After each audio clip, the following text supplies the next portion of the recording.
यानी जैल सिंह ते फिर 2 को हफ्ते पिछों श्रीमती इंदिरा गांधी अमृतसर पुजे। उन्हां हरमंदर साहब विच मत्था टेकिया ते अकाल तख्त साहब ते होर इमारतां नूं होए नुकसान दा जायजा लिया। उन्हां ने तबाह होए अकाल तख्त दी मुरम्मत करवा के फौजी कार्रवाई उपर पर्दा पा देण दा फैसला कर लिया। उन्हां दा ख्याल सी कि जदों तक तबाह ते बर्बाद होया अकाल तख्त सिखां दियां अखां सामने रहेगा, ओ ये गल नहीं भुल सकणगे कि उन्हां दे इस पावन पवित्र स्थान नूं भारतीय फौजां ने ऑपरेशन ब्लू स्टार दे दौरान तबाह कीता सी। श्रीमती गांधी ने अकाल तख्त दी मुरम्मत दा कम निहंगां दे मुखी बाबा संता सिंह नूं सौंपिया। सिख भाईचारा ते खास करके खाड़कू नौजवान टठे होए अकाल तख्त साहब दी उसारी दा कम संगतां दे सहयोग नाल करना चाहुंदे सन। ਇਹ ਤਖਤ ਹੈ ਜਿਸ ਨੂੰ ਕਦੇ ਭਾਈ ਗੁਰਦਾਸ ਤੇ ਬਾਬਾ ਬੁੱਢਾ ਨੇ ਬਣਾਇਆ ਸੀ। ਇਹ ਉਹ ਤਖਤ ਹੈ ਜਿਸ ਨੂੰ ਕਦੇ ਬਾਅਦ ਵਿੱਚ ਪੰਜਾਂ ਪਿਆਰਿਆਂ ਦੀ ਸਰਪ੍ਰਸਤੀ ਹੇਠ ਬਣਾਇਆ ਗਿਆ ਸੀ। ਉਸ ਰਵਾਇਤ ਨੂੰ ਕਾਇਮ ਰੱਖਣਾ ਹੈ। ਕਿਸੇ ਇੱਕ ਮਨੁੱਖ ਨੂੰ ਕੋਈ ਹੱਕ ਨਹੀਂ ਆਪਣੀ ਮਰਜ਼ੀ ਨਾਲ ਤਖਤ ਬਣਾਉਂਦਾ ਫਿਰੇ। ਜਿਹੜਾ ਅਕਾਲ ਤਖਤ ਤੋਂ ਛੇਕਿਆ ਗਿਆ ਹੈ, ਪ੍ਰਵਾਨ ਹੀ ਨਹੀਂ ਕੌਮ ਨੇ ਕੀਤਾ, ਉਹਦਾ ਤਖਤ ਬਣਾਇਆ, ਕੌਮ ਕਿਵੇਂ ਪ੍ਰਵਾਨ ਕਰ ਲਏਗੀ? ਇਹ ਕਦੇ ਹੋ ਹੀ ਨਹੀਂ ਸਕਦਾ। निहंग संता सिंह द्वारा मुरम्मत किए गए अकाल तख्त नूं सिख जगत ने प्रवान न किया ते उन्हां ने अकाल तख्त दी उस इमारत नूं ढा के अपने खून पसीने ते मेहनत नाल नवें अकाल तख्त दी सिरजणा दा कारज शुरू कर दिता। ब्लू स्टार ऑपरेशन तो बाद पंजाब दे पिंडां विचों कथित आतंकवादी नौजवानां नूं पकड़न ते उन्हां दी अलख मुका देण दा अभियान शुरू कर दिता गया। इस नूं वुड रोज ऑपरेशन दा नाम दिता गया। पंजाब दे अनेकां बेगुनाह युवक इस ऑपरेशन दे तहत मार दिते गए। सरकार दा कहना सी कि वो देश नूं टुकड़े टुकड़े करन दी कोशिश कर रहे सन। सरकारी मशीनरी दे हथ मजबूत करन लई विधान विच तरमीमा करके इहो जे कानून पास कीते गए जिन्हां नूं पंजाब दे लोकां ने काले कानूनां दा नाम दिता। After Blue Star, another hideous mistake was made, and that was this so-called Operation Woodrose, when people talked loosely about flushing out terrorists. And the end result was you didn't flush out terrorists, you created a whole lot more.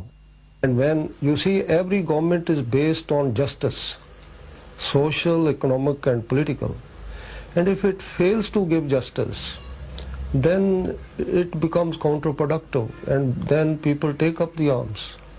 घटनावां दा क्रम बड़ी तेजी नाल बदल रहा सी। 31 October 1984 नूं श्रीमती इंदिरा गांधी दा कतल हो गया। उन्हां दे इस कतल विच उन्हां दे ही 2 अंग रक्षक सतवंत सिंह अते बेअंत सिंह नूं जिम्मेदार ठहराया गया।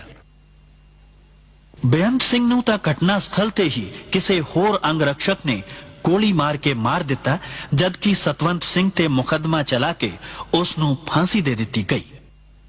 जदों इस घटना बारे बेअंत सिंह दी पत्नी बिमल खालसा कोलों पूछया गया तां उन्हां ने कहा, दरबार साहब दी बेअदबी तो बाद अटैक होने तो बाद हरेक सिख दा हिरदा जिहड़ा सी दुखी सी। तो शहीद बेअंत सिंह भी उन्हां मतलब सिखां विचों एक सी ते उन्हां ने भी दरबार साहब दी बेअदबी नूं नहीं सहारिया। श्रीमती इंदिरा गांधी दा कतल अपने आप विच बड़ी दुखदाई घटना सी, पर इस घटना तो बाद सारे देश विच सिख विरोधी दंगे भड़क उठे।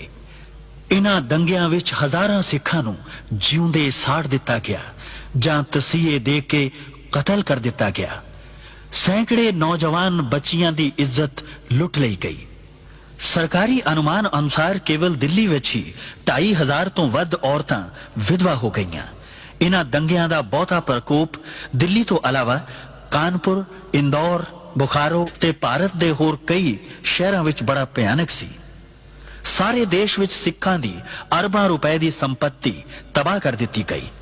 केवल दिल्ली विच ही सैकड़े गुरुद्वारियां नूं अग्गां लगा दित्तियां गईयां ते हजारां पावन पवित्र बीड़ां जला के राख कर दित्तियां गईयां।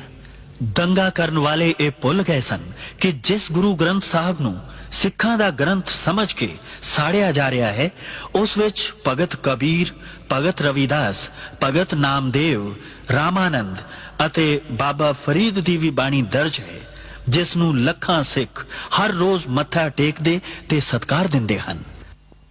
ਗੈਰ ਸਰਕਾਰੀ ਅਨੁਮਾਨ ਅਨੁਸਾਰ ਇਨ੍ਹਾਂ ਦੰਗਿਆਂ ਵਿੱਚ 20,000 ਦੇ ਕਰੀਬ ਸਿੱਖ ਮਾਰੇ ਗਏ ਸਨ। ਮੇਰੇ ਪੋਤਰਿਆਂ ਨੂੰ ਫਿਰ ਵਿਚਾਰਿਆਂ ਨੂੰ ਅੱਛੀ ਤਰ੍ਹਾਂ ਸ਼ਹੀਦ ਕੀਤੇ ਗਏ। ਇਹ ਅਸੀਂ ਉਹਨਾਂ ਦੀ ਕੋਈ ਗੱਲ ਕਰ ਨਹੀਂ ਸਕਦੇ ਵੀ। ਵਿਚਾਰਿਆਂ ਨੂੰ ਐਸਾ ਉਹਨਾਂ ਨੂੰ ਨਾਲੇ ਦੇ ਵਿੱਚ ਡੋਬ ਡੋਬ ਕੇ ਸੀਏ ਦੇ ਦੇ ਕੇ ਸਾਡੇ ਬੱਚਿਆਂ ਨੂੰ ਸ਼ਹੀਦ ਕੀਤਾ ਗਿਆ। मेरी कुड़ी का सिर फाड़ देता, फिर लड़की कहने लगी मेरा भाई बचा ले, छोड़ दे, मैनू मार दे, मेरा भाई छड़ दो, मेरी माँ का सहारा बन जाएगा। कोई बंगी थे, मुसलमान थे, इस्लाम था, उद्दल था, गुप्ता था, हाँ सारे थे, सारे इस इलाके के थे। बस जब सारे भाज गए ना तो डप्पा थे, बल्लम उसको ऐसे घोप दे देते थे, तो वो कहते हाय रे मैं मर गया रे, फिर वो हाथ ऊपर करते तो उसको लाठी मार के सिर पे जिंदे को आग लगा गए, मेरे मुंडे को जिन्ने को आग लगा ऐसे फंस गए जैसे बच्चे। मेरी गोदी में से खिंच गए।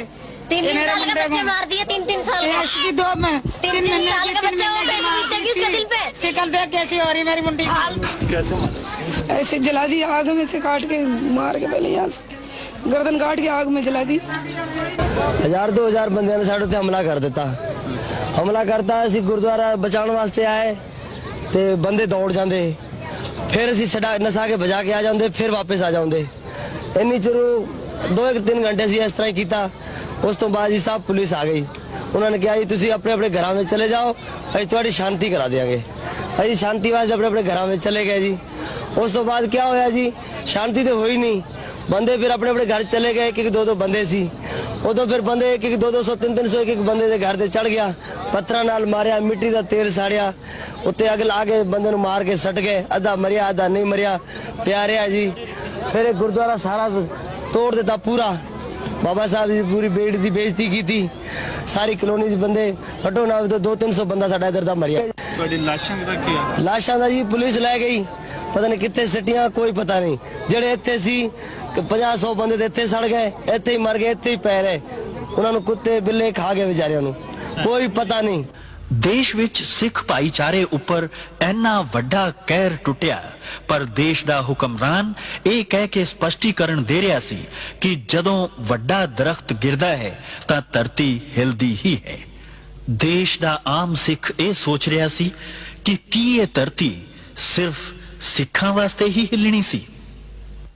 ये तो हम तो खुलेआम कहते हैं कि जिस देश का प्रधानमंत्री इतने लोगों की हत्या हो और उसके बाद कहे कि साहब बड़ा कोई पेड़ गिरता है तो पत्ता झड़ता ही है, तो ये कोई मतलब है कि कोई सद्भावना के दृष्टिकोण से अच्छा नहीं है।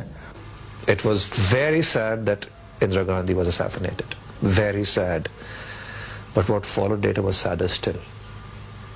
Much more sadder than. And explanations like a huge tree falling and hence there would be a small shudder around, I think they don't serve much purpose. They do not. And this thing is very, very difficult to erase from the mind. You know, I mean, any society in which the police, the administration, the Prime Minister can justify the killing of 5,000 innocent people, some of them children, do you know, I mean, because this was not terrorist killings, this was killings by the state, it was pogroms.